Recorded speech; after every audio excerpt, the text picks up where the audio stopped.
Hi, welcome to another episode of Hot Takes. There's been a poll, another one. They come thick and fast these days, don't they?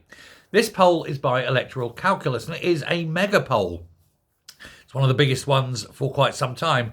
5,000 odd people were questioned, surveyed, asked, and the results are quite startling.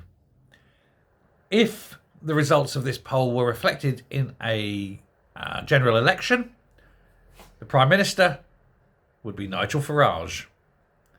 Now, Reform would not have an absolute majority, but they'd be so much bigger than everyone else. It would be them forming the government, and of course, probably with the Tories.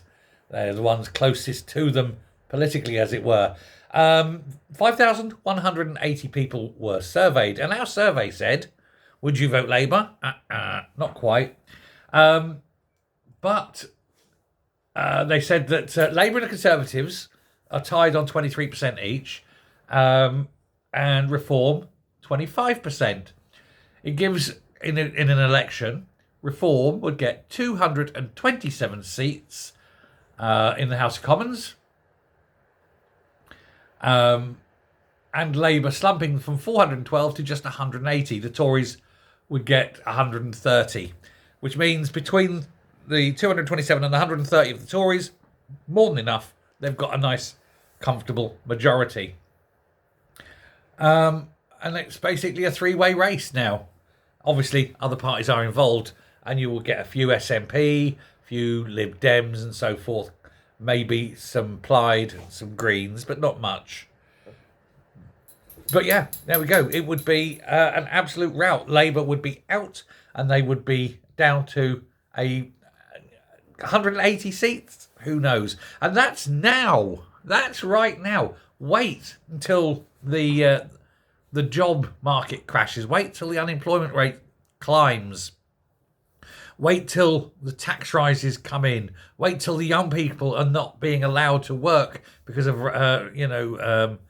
the workers' rights bill being pushed through by Angela Rayner. Wait till all these things hit.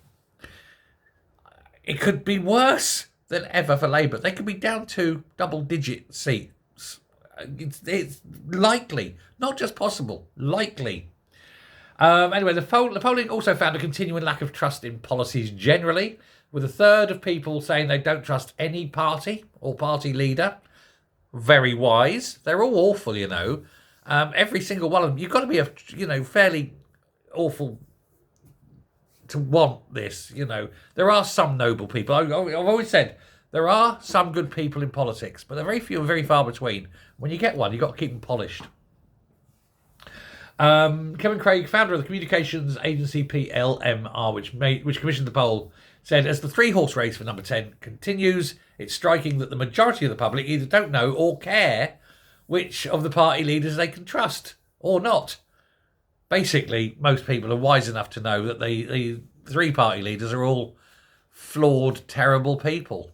Some more than others, but all awful. You have to be, though. It's the narcissism that goes with the job, isn't it? But there we go. They are going to do well, whatever happens. I mean, I'm just trying to put this into a way. With the elections coming up now, the May elections, and I know they're not really comprehensive, and they've been cut terribly because the two main parties are absolutely terrified and so looking for any excuse to try and deny democracy. But the results, I think, will be very telling, and I think there will be war councils afterwards, post-mortems, particularly in Labour. And I think it may end up with change of personnel. Let's hope. Anyway, thank you very much. Keep an eye on this. I personally think Esther McVeigh needs to be listened to. She's proposing a informal arrangement between Reform and Tories going into them, basically saying where Reform are second, Tories don't campaign. Where the Tories are second, Labour, the Reform don't campaign.